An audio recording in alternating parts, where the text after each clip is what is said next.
Venga, recordamos. Está formado por una URI y la petición, que es servidor, puerto y recursos, y de forma opcional parámetros. En el encabezado tiene que ir un método de forma obligatoria, que es lo que vamos a hacer, y opcionalmente puede ir parámetros y cuerpo. La respuesta, obligatoriamente el estado, nos va a decir siempre en qué estado se encuentra o qué ha ocurrido con la petición, y opcionalmente te puede volver parámetros y cuerpo, ¿vale? Bueno, entonces, para probar todo esto, como no queremos entrar en tecnologías concretas, es decir, porque se puede hacer con Angular, se puede hacer con PHP, con Spring, entonces vamos a crear unas clases que me van a simular una conexión HTTP, ¿vale? Simplemente es para simular. Son muy parecidas a la realidad, pero así ya simulamos y yo ya puedo ver cómo me están quedando las cosas. Fijaros, tenemos por una parte la petición, que es a request, y la respuesta. ¿Vale?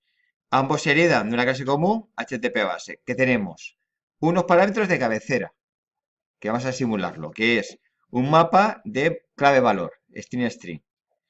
Tenemos un cuerpo, tanto en la petición como en la respuesta, que es de tipo body, ¿vale? Tipo object. Ahora, en la petición, además tenemos un path, que es el recurso que yo destino, ¿vale? Y también tenemos unos parámetros de la query, ¿vale? Esta es la petición. La respuesta que tiene un estado. Que el estado puede ser, lo hemos reducido, ¿no? OK 200, mala petición 400, no autorizado 401, no encontrado 404, conflicto 409 o error 500. ¿Vale? Hemos reducido, hemos hecho algo básico. ¿Vale? Los métodos, fijaros que hemos reducido a los 5 básicos. Entonces, ¿qué pretende estas clases? Simplemente que podamos probar cosas con una sensación de que va a ser muy parecido cuando lo hagamos finalmente. ¿Vale? Que nos suene todo. Luego, claro, yo necesito atacar al servidor. ¿Cómo lo voy a hacer? A través de esta clase que voy a llamar cliente. El cliente, voy a crear una instancia de cliente y le voy a llamar. ¿Qué hace cliente? Muy sencillo. Haremos un submit al servidor. ¿Le veis? ¿Y el servidor qué va a ocurrir? Que como voy a hacer muchas pruebas, mi servidor cada vez va a ser distinto. Que son las clases que yo voy a probar realmente el patrón. Entonces, le creo solamente un servidor, que es una interfaz, que es un submit. Me llega una petición. ¿Vale? El código es sencillo, repito, esto simplemente es para simular el comportamiento de un HTTP, ¿vale? Cliente. Pues que el cliente lo que hace es, crea un servidor, ¿sabes? Guarda el servidor, ¿le veis? Y cuando le llamas al método submit, llama al servidor y lo que hace es mostrar unos logs de la llamada. Y pone esto cuando se acaba la llamada. Para que así, cuando podemos hacer simular llamadas al servidor, vemos claramente qué ha ocurrido en cada llamada, ¿eh? Son logs nada más, ¿eh? Llama al servidor y una vez llamado comprueba si ha habido errores, ¿vale? Comprueba si ha habido errores en el estado y si hay errores, lanza una excepción de error. Eso es lo que hace el cliente, que es lo que suele hacer todos los clientes que vamos a manejar. El de Spring lo hace así, más o menos. El de Node también lo hace así. ¿Vale? Ahora tenemos el cliente que llama al servidor. ¿Qué es el servidor? Fijaros, el servidor es una interfaz nada más. Que alguien sobrescribe, que es realmente quien recibe la llamada. El servidor que vamos a probar. ¿Vale? Luego, en HTTP base que tenemos de la petición es la parte común a ambos. Esto es común para la petición y la respuesta. ¿Y qué es común? Un mapa de parámetros de cabecera y un cuerpo. Y bueno, te ayuda a jugar. ¿Vale? Ves que no tiene nada más. Luego, la petición. Fijaros que la petición lo que tiene es que heredas, por lo tanto tengo un cuerpo y unos parámetros y además le añadimos el path, que es dentro de un servidor, cuál es la ruta local de ese servidor, y el método que voy a atacar, que es un numerado, ¿vale? El método tampoco tiene secreto, fijaros que el método aquí, ¿qué es? Un enumerado con los 5 valores, ¿vale? Por lo tanto, vamos a request. Entonces, fijaros que tiene un método y un path, más lo que heredas, que es parámetros de cabecera y el cuerpo, que es una petición, en definitiva. Bueno, pues te crea las cosas, ves que se ha añadido un builder para hacer peticiones un poco más rápida, ¿vale? Y bueno, pues, y también sabe, digamos, comparar path, ¿vale? Le das dos path y te los compara, ¿vale? Ya veremos ese detalle más adelante, porque los compara teniendo en cuenta que a veces hay paths que van con variables, ¿vale? Y bueno, pues lo demás, un builder normal y corriente, para añadir parámetros, para que sea fácil de manejar, simplemente. ¿Lo veis? Lo veis a analizar, no tiene mayor secreto. ¿Vale? Es el request con un builder porque es el que más se utiliza. El builder solo tiene el request, el resto no tiene builder, no hace falta. Porque este es simplemente para hacer llamadas. La respuesta, fijaros, que la respuesta hereda de la base y simplemente añades un estado. Por defecto la respuesta, si no dice lo contrario, cuando se construye con estado de OK. ¿Vale? Set estado, get estado y poco más. No, no tiene mucho más. Y el estado, fijaros, que es un enumerado con los valores. En este caso, como tiene valor OK y un numerito, se hace así. Se mete un constructor que es este de aquí. Es un constructor que cuando tú lo creas, si lo defines, por ejemplo, con no autorizado, el código será un 401. Es que coge este código, ¿lo veis? Y lo guarda como un atributo que es el código. En un momento dado, le puedes preguntar a este numerado si da error, si es un error, y te lo pregunta. Si el código mayor o igual que 400, es que es un error. ¿Vale? Y también tiene un toString y le pone esto, bueno, pues para que tenga un aspecto legible. ¿Vale? Entonces nos vamos a basar en esta clase, simplemente, repito, es una especie de clases sencillas que simulan HTTP para que lo hagamos lo más similar posible con lo que vais a hacer después, ya sea Angular, ya sea PHP o ya sea Spring. ¿Vale? Vais acostumbrando a lo que es una petición HTTP. HTTP. ¿Lo veis? Vale. Entonces, vamos a ver el primer filtro, que es interceptores. ¿Vale? ¿Y por qué surge? Dice, mira, en cada sitio web normalmente hay gestiones de peticiones que cada tipo de petición conlleva un tipo de procesamiento propio. ¿Vale? Es decir, hay que hacer, cada petición lleva un procesamiento que suele ser propio. Pero además, muchos procesos siempre son repetitivos entre distintas peticiones. Entonces, hay tareas que vemos que se repiten continuamente en la web. ¿Vale? Entonces, lo que se necesita es una forma flexible y simple para añadir y eliminar componentes de procesamiento. Es decir, me hace una petición, yo a veces quiero controlar la seguridad, a veces quiero generar un logs, a veces quiero mirar el tiempo que tarda en responder. Es decir, hay muchos procesos que vemos que son transversales a la aplicación, que realmente es para cualquier aplicación. La seguridad siempre hay que vigilarla. Generar logs siempre hay que hacerlo. Mirar tiempo siempre hay que hacerlo. Entonces, hay muchas actividades que vemos que son transversales, que haríamos en cualquier aplicación. Pero además quiero que un proceso lo pueda de forma dinámica meter o quitar dependiendo del recurso que me está solicitando. Por ejemplo, si me solicito un recurso de alta seguridad, voy a vigilarle todo lo que pueda al cliente, a ver si está autorizado. Si es un recurso público, no quiero aplicarle seguridad, porque es público. Entonces, quiero poder tener procesos que pueda reciclar con facilidad y además quiero poderlos montar de forma dinámica para cada petición. ¿Bien lo que quiero hacer? De tal manera que yo pueda reciclar todo este conocimiento para el siguiente proyecto. ¿Vale? Entonces, el propósito del patrón es crear un conjunto de filtros conectables para procesar servicios comunes de una forma estándar sin requerir cambios en el código principal. Es decir, que yo puedo hacer cambios dinámicamente, sin tener que reescribir código ni recompilar. ¿Vale? Entonces, ¿qué ventaja me proporciona este patrón? Podemos añadir y eliminar estos filtros sin necesidad de cambios en el código existente. Me deja flexibilidad. ¿Vale? Podemos decorar nuestro procesamiento principal con una variedad de servicios comunes, como la seguridad, el logueo, el depurado, etcétera. Lo que queramos.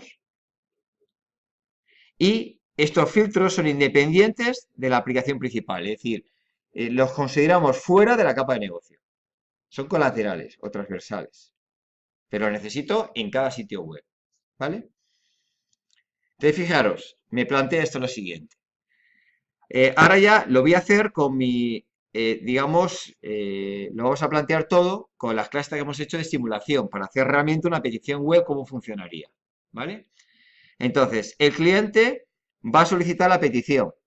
¿vale? El cliente que va a hacer llamar al servidor. Y en este caso, el que recibe la petición, ¿qué va a ser? El que voy a llamar manejador de filtros, ¿vale? Es el que recibe la petición del cliente, manejador de filtros. Que el cliente solicita y llega aquí la petición. El manejador de filtros, ¿cuál va a ser su responsabilidad? Va a ser analizar la petición y decidir qué filtros hay que incorporar. Es decir, lo que va a hacer es, va a mirar cómo es la petición, es decir, va a mirar el request y dependiendo del request, decide qué filtros voy a meter. Claro, en este ejemplo lo vamos a hacer con código Spaghetti. Yo voy a analizar la petición y lo voy a añadir. Voy a añadir un filtro u otro filtro. Puedo añadir un filtro o puedo añadir varios filtros a la vez. ¿Vale? ¿Lo veis? Y la responsabilidad del manejador de filtros es decidir qué filtros va a aplicar. Normalmente vamos a ver que esto, ¿quién me lo resuelve? El framework. Esto me lo da hecho el framework. Pero claro, yo le tengo que configurar al framework cuando quiero aplicar un filtro. Y yo ahí el framework me lo va a decir, os lo voy a decir de varias maneras. Una es, muchas veces lo voy a hacer con anotaciones. Voy a poner anotaciones indicando en la anotación cuándo quiero que se aplique ese filtro. O lo haremos con un fichero de propiedades o de configuración externo. ¿Vale? Pero entender que esto ya está programado por el framework y yo lo que voy a hacerle es, cuando haga mis clases, le diré, haré un filtro y le diré, oye, este filtro se aplica en estas condiciones. Y el framework me lo aplicará de forma automática. ¿Vale? Pero el objetivo del manejador de filtros, ¿cuál es? Decidir, dependiendo de la llamada del cliente, qué filtro tengo que aplicar. Y puedo aplicar uno o varios filtros. Entonces, ¿qué va a hacer? Pues nosotros para simular este ejemplo montaremos lo que se llama una cadena de filtros, que es una secuencia de filtros que voy a aplicar. Que va a ser uno o varios, o ninguno. ¿Vale? Una vez que ya el manejador de filtros lo tiene organizado, ¿qué va a hacer? Llamará a la cadena de filtros para empezar a ejecutarlos, los filtros. Y entonces llamará a un método que se llama doFilter. Empieza a ejecutar un filtro. ¿Qué va a ocurrir? Que yo voy a tener esto que contiene una cadena de filtros de qué tipo de interfaz. ¿Para qué? Para que la cadena de filtros no dependa de un filtro concreto. ¿Lo veis? Yo aquí podré añadir nuevos filtros en el futuro y todo lo demás será compatible. Porque fijaros que ninguno depende de un filtro concreto. Dependen todos de la interfaz o de la petición. ¿Lo veis? Vale. Entonces, ¿qué hace la cadena? Va a recorrer, que tiene un conjunto de filtros. ¿Veis que tiene un conjunto de filtros? ¿Qué va a hacer? Va a llamar secuencialmente un filtro para llamar a otro y así consecutivamente. Va a hacer que se ejecuten la cadena de filtros. Por lo tanto, si aquí montas tres filtros, este debe ejecutar los tres. ¿Vale? ¿Qué es un filtro? Un filtro simplemente implementa esta interfaz. El interfaz filtro, que tiene un solo método, que es ejecutar filtro. Te pasa la petición, tú mandas la respuesta y te pasan la referencia de la cadena de filtros, que es esta cadena de aquí. Entonces, un filtro, ¿qué tiene? Un preproceso que se llama. Me pasa el control, ¿vale? Cuando me pasa el control, ¿qué tienes el cuerpo? Un preproceso. Es ese proceso que yo haría antes de nada. Cuando hago este preproceso, decido, y decides con un if. Es decir, mi filtro decide, ¿quiero pasar el control al siguiente filtro o se abortó la petición porque no cumple ciertos requisitos? Entonces, tú mediante un if vas a decir si pasas el control al siguiente filtro o lo abortas. ¿Lo veis? Igual el caso, cuando retorna la respuesta, luego tengo un postproceso. Yo puedo procesar a la ida, decido si paso el control y a la vuelta vuelvo a procesar. Por eso se dice que los filtros se ejecutan a la ida y a la vuelta. Y en cualquier momento yo aborto. ¿Qué ocurre si aborta? Si se aborta, la petición no avanza más y ya retornas al cliente la respuesta. ¿Lo ves? Un filtro es como un muro de control. Va el muro de control. Yo vigilo algo, no cumples, reboto, no avanzas más en mi servidor. ¿Lo veis? Es como si, por ejemplo, en seguridad, vas primero, te ponen detector de metales. Si das positivo, te dan marcha atrás, no avanzas más. Que no das positivo, vas al siguiente filtro y te piden tu DNI y tienes que estar en una lista. Si no estás en la lista, te rebota. ¿Lo veis? Entonces, cada uno sería como un filtro, ¿vale? Finalmente, si todos los filtros permiten el avance, la cadena de filtros que va a hacer llamar finalmente al destino, que sea lo que sea. Le llamo destino porque puede ser cualquier cosa. El destino se ejecuta y a la vuelta se ejecutan los filtros al revés. Es decir, que si a la ida se ejecuta el filtro 1 y luego el 3, a la vuelta se ejecuta el 3 y luego el 1. Y no de inverso a la ida. ¿Vale? Es decir, más o menos funcionaría así. El cliente hace la petición al servidor. El servidor hace la llamada al manejador de filtros. El manejador de filtros, ¿qué hace? Su función, crea un filtro y crea la cadena de filtros y la rellena. Le añade a esa cadena un conjunto de filtros. Cuando está rellena, llama al método doFilter de la cadena de filtros. Este lo que hace es llamar al doFilter del primer filtro. Y este ahora tiene dos opciones, o pasar la cadena o abortar. Pasar la cadena significa, hace una llamada, ¿lo veis? doFilter, y hace la llamada. Entonces, le llamo otra vez a la cadena de filtro, y este pasa el control al siguiente, que este puede o abortar o seguir con la cadena. Seguir con la cadena, ¿qué significa? Hacer otra vez doFilter, y este pasa entonces al destino. Y entonces, luego ya el destino termina, retorno de destino, termina, retorno del filtro último ejecutado, termina, vuelve aquí el control, retorno del anterior filtro y ya se da la respuesta al cliente. ¿Lo veis? Por ejemplo, si el primer filtro decide, que es el paso 5, abortar, en lugar de hacer la llamada 6, haríamos un retorno. Entonces ya se abortó todo. Retornas y retornas. ¿Lo veis? Entonces, es una decisión de cada filtro si pasa la cadena o abortamos. ¿Vale? Bueno, vamos a ver el código en Java. ¿Cómo me quedaría? Vamos a empezar con interceptores. Por ejemplo, tendríamos el manejador de filtros. Aquí llega la petición del cliente, ¿no? Fijaros, que a mí me hacen la petición que es submit. Me da una petición con una petición request. ¿Lo veis? Digo, vale, pues yo preparo la respuesta. Y claro, una respuesta por defecto, pues ok, que todo va bien. Ahora, monto una cadena de filtro, que es hacer un nuevo objeto de cadena de filtros. Y cuando monto la cadena de filtros, le paso el destino, que sería cuál sería el final de la llamada. Si todos los filtros permiten el avance. Vale. Una vez hecho esto, lo que hago es ahora decidir qué filtro voy a añadir. ¿Veis que he hecho un código espagueti?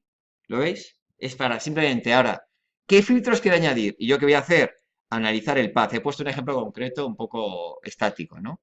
Y digo, vale, ¿esto qué significa? Fijaros, añado este siguiente filtro que es new y este es un filtro, ¿no? ¿Qué significa esto? Que lo añado siempre, ¿lo veis? Por eso pongo aquí, este filtro se añade siempre hace esa autenticación, por ejemplo. Ahora, este filtro, que este es el de contar el tiempo de respuesta. ¿Le veis? Este filtro no se añade siempre. Digo, si el path va a una zona, va a la ruta pública, añado este filtro. Si no, no lo añado. He puesto una condición estática absurda. Lo que quiero es que veáis que conceptualmente el manejador de filtros, según la petición, decide o no meter un filtro. ¿Lo veis? Y ahora repito, ¿la realidad cuál es? La realidad es que cuando trabajamos con Spring, por ejemplo, cuando yo vaya a hacer un filtro, pondré una anotación diciendo la condición para que sea añadido ese filtro. Y pondré una condición ahí. Entonces, el manager mirará la condición que yo he puesto y la aplicará. ¿Vale?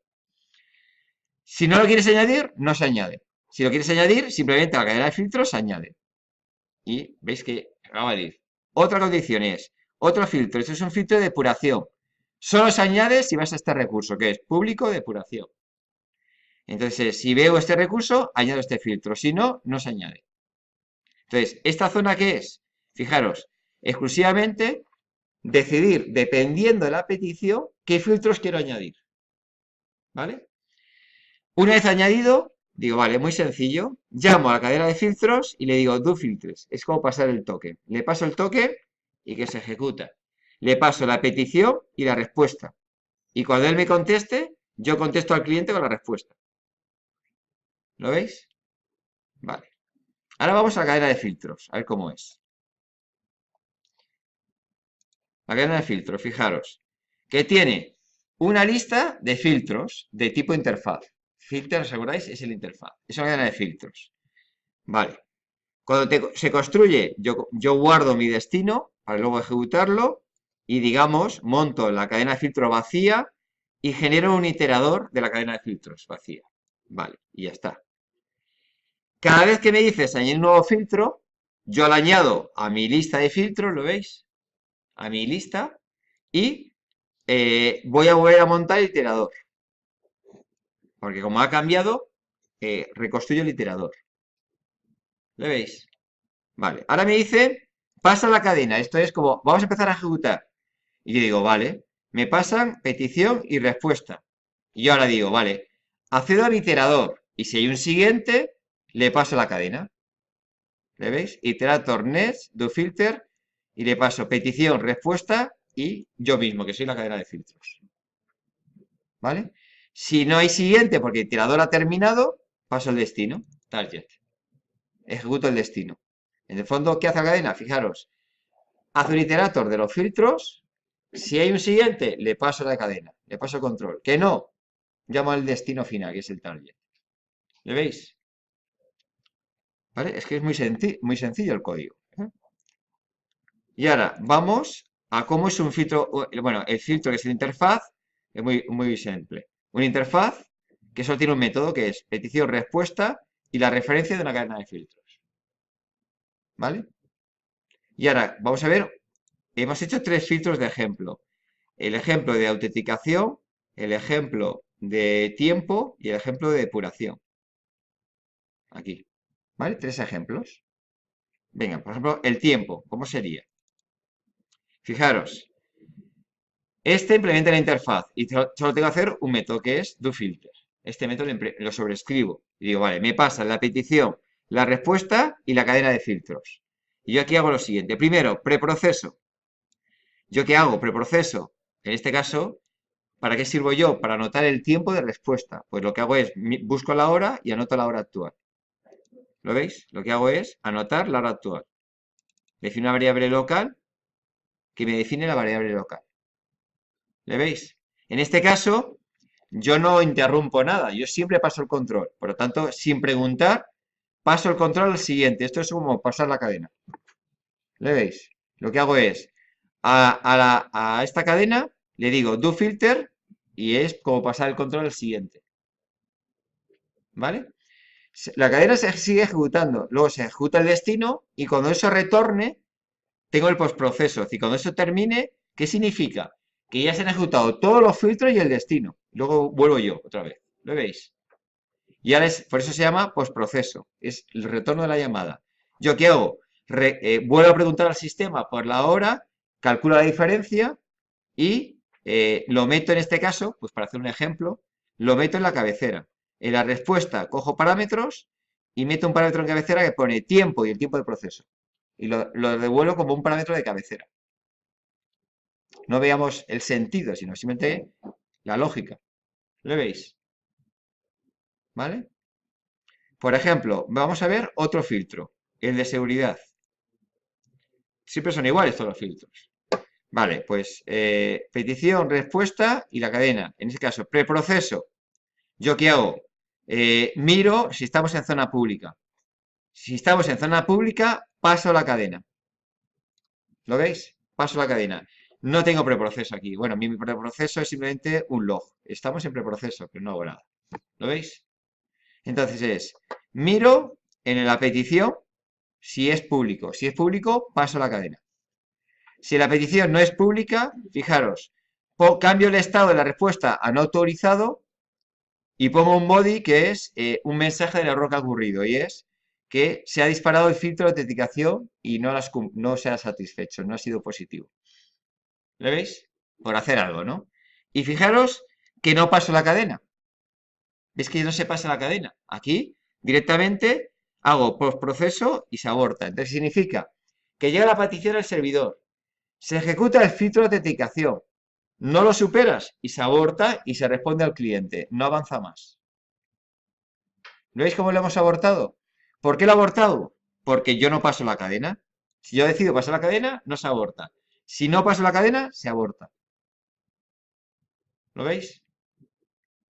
Y tengo otro ejemplo, que es otro filtro de depuración. En este caso, lo que hace es simplemente depurar. De poner rastreado, hace, genera logs, por ejemplo, para anotar cosas de los clientes. Puedes generar un log con la IP, lo que tú quieras, de depuración, para yo luego rastrear las IP de los clientes, lo que yo quiera. ¿Vale? Pues lo que hace es preproceso, genera un log. Aquí paso la cadena siempre, porque no interrumpe, y luego postproceso, genero otros logs. Otro ejemplo. ¿Lo veis? Vale. Ahora veamos la ejecución. Imaginaros, os he hecho ahora lo veremos luego funcionando, lo vais a probar vosotros de verdad cómo funciona. ¿Eh? Pero lo he capturado para que sea más claro. Imaginaos que hago este método que es, el cliente hace get y este recurso que es public debug y le paso un parámetro. ¿Vale? A ver, con este, ¿cuánto filtro vamos a aplicar? El de autenticación siempre. Y como pone public debug, aplicamos el de debug. ¿Vale? ¿Lo veis? Y que encima, como empieza por public, también se aplica el del tiempo. Porque public era cuando empezaba por tiempo, por public. Y fijaros, se ejecuta de autenticación. Como es public, ¿qué hace autenticación? Pasa la cadena. Entonces se ejecuta el del tiempo y te anota la hora actual y pasa la cadena. Y se ejecuta el de debug, que imprime y pasa la cadena. Llega el destino y el destino simplemente pues pone, se ejecuta el destino. Ahora viene el retroceso, las respuestas. Entonces, luego viene, como el último fue el de debug, ahora es el primero que ejecuta el retorno. Y ejecuta el de debug, pero postproceso. Luego se ejecuta el tiempo postproceso, y dice el tiempo, has tardado 16 milisegundos, y se ejecuta el postproceso de autenticación. Y ya respondemos al cliente. Y al cliente le decimos, pues petición 200 OK, y en cabecera ha aparecido esto, y el tiempo ha aparecido esto en cabecera. Esto es lo que, esto aquí lo metió este filtro, y esto lo metió el otro filtro. Esto es una llamada. Y veis que las llamadas, pongo esto en el cliente para decir, ahora viene la siguiente llamada. Otra llamada. Hacemos un get a no público. ¿Vale? Y se repite. Salta el filtro de autenticación. Y como ve que este no es público, él no pasa la cadena. Por lo tanto, ya se aborta. Se ejecuta proceso de autenticación y se responde al cliente. Dice, mira, me ha respondido, no autorizado. Pero veis que no ha avanzado la petición. ¿Lo veis? Y así podemos ir probar una y otra. Este, por ejemplo, en public tenemos autenticación y tiempo, no el de debug. Entonces, ¿veis que se van montando los filtros dinámicamente? ¿Lo veis? Vale. Una pregunta. Entonces, El- Esa es una consulta que hace el cliente al servidor, ¿cierto? sí, Y se van guardando en el vale. log. Y eso está en los servidores de Apache, me parece, ¿cierto? No, no, esto es el cliente. Como el que está en el servidor Apache, perdón, las peticiones. Ajá, o sea, cuando se hace eso, siempre se guarda un log en el Ah, servidor. vale. ¿Dónde se guardan los logs? Ajá. Siempre en el servidor. Evidentemente, esto lo vamos a mirar. Cuando guardéis logs, en cliente, donde yo estoy en desarrollo, los logs por consola tienen sentido, porque yo los veo para depurar, para ver qué está pasando y demás. En servidor veis que eso no tiene sentido, los logs de consola. ¿Qué solemos hacer? Normalmente configuramos, cuando estamos en preproducción, que los logs van a fichero o van a base de datos. Porque esto ocurre y luego yo accedo al servidor para ver los logs. Pero evidentemente siempre se guarda en el servidor, nunca en el cliente. ¿Vale? Veamos, dice, bueno, ¿cómo es el cliente? Para que veáis cómo es un cliente, los clientes yo los hago aquí, son test, los clientes míos siempre, evidentemente. Fijaros que el test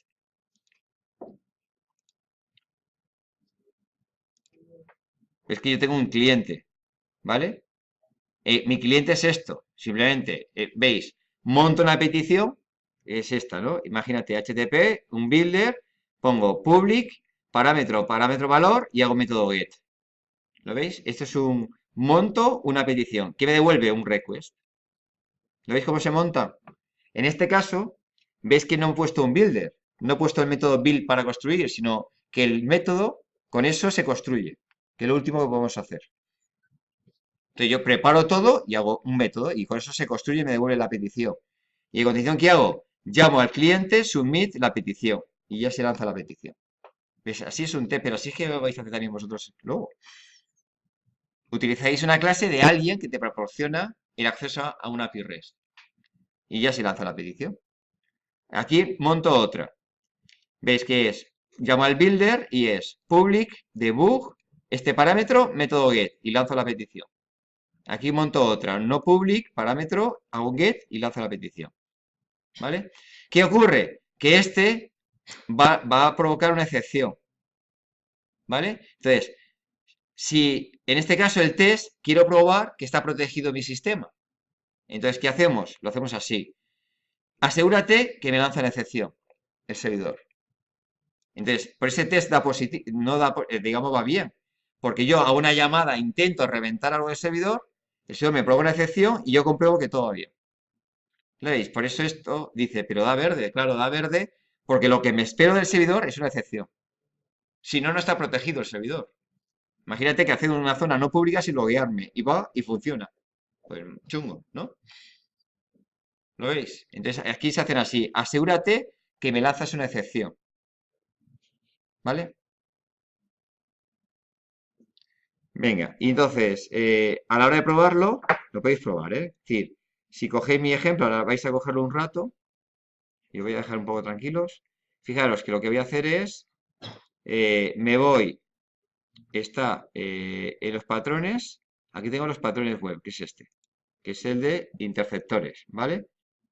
Pues aquí tenéis el ejemplo ya montado, funcionando, y para probarlo me voy al test, interceptores, y lo puedo lanzar. Este es mi filtro. Entonces, podéis lanzar un solo filtro. Espera un momentito. Lanzo solo uno. Por ejemplo, este lo que hace es atacar la zona public, a ver qué pasa. Y lo lanzo. Entonces, veis que monto la petición y la lanzo a ver qué pasa. Y entonces aquí se ejecuta y dice el resultado. ¿Vale? Va viendo cómo va rastreando todas las llamadas. ¿Lo veis? Vale, ¿ahora podemos cambiar? Sí, tú puedes cambiar aquí. Dice, bueno, ¿y qué pasa si pongo public? ¿Qué va a pasar con public? ¿Qué me va a decir? Y dice, bueno, vamos a probarlo. Me va a decir que este recurso no existe. O tal. Bueno, en este caso, como no es público, lo ves, manda una excepción. ¿Lo veis? Que es, no ha satisfecho el filtro de autenticación. Un montón de error y como no le he capturado, se aborta todo. ¿Lo veis? No superas el test. ¿Eh? Control Z.